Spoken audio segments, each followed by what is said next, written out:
যখন তুমি নিজের রক্তের মানুষের দ্বারা কষ্ট পাবে, তখন তুমি একবার নবী ইউসুফ আলাইহিস সালামের কথা মনে করো। তিনি কিভাবে নিজের ভাইয়ের দ্বারা প্রতারিত হয়েছিল।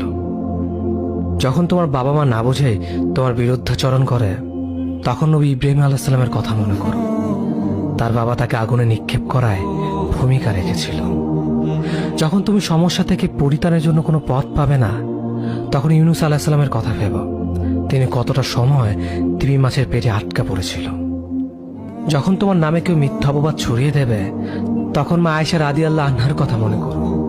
তার নামে পুরো শহর জুড়ে কুৎসা রচনা করা হয়েছিল। যখন তুমি অসুস্থ ব্যথার যন্ত্রণায় কাতরাতে থাকো, তখন নবী আইয়ুব আলাইহিস সালামের কথা ভেবো। তিনি ভয়ঙ্কর এক ভাইরাসজনিত রোগে আক্রান্ত হয়ে তোমার থেকে বেশি কষ্ট পেয়েছিল।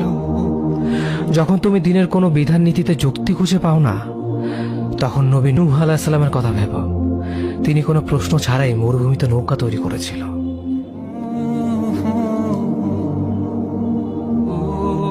যখন তুমি আত্মীয়স্বজন, পরিবার, বন্ধু বান্ধবের কাছে হাসির পাত্রে পরিণত হও, তখন তুমি শেষ নবী হযরত মুহাম্মদ সাল্লাল্লাহু আলাইহি ওয়াসাল্লামের কথা ভেবো। রাসূল সাল্লাল্লাহু আলাইহি ওয়াসাল্লাম বলেছিলেন, সবচেয়ে বড় পরীক্ষা দিয়েই সব থেকে বড় পুরস্কার আসে। যখন আল্লাহ কাউকে ভালোবাসেন, তখন তাকে পরীক্ষা করেন, এবং যে এই পরীক্ষাগুলো মেনে নেয়, সে আল্লাহর সন্তুষ্টি অর্জন করে। আর যে অভিযোগ করে, সে তার ক্রোধের পাত্র হয়। হে আল্লাহ, তোমার কথা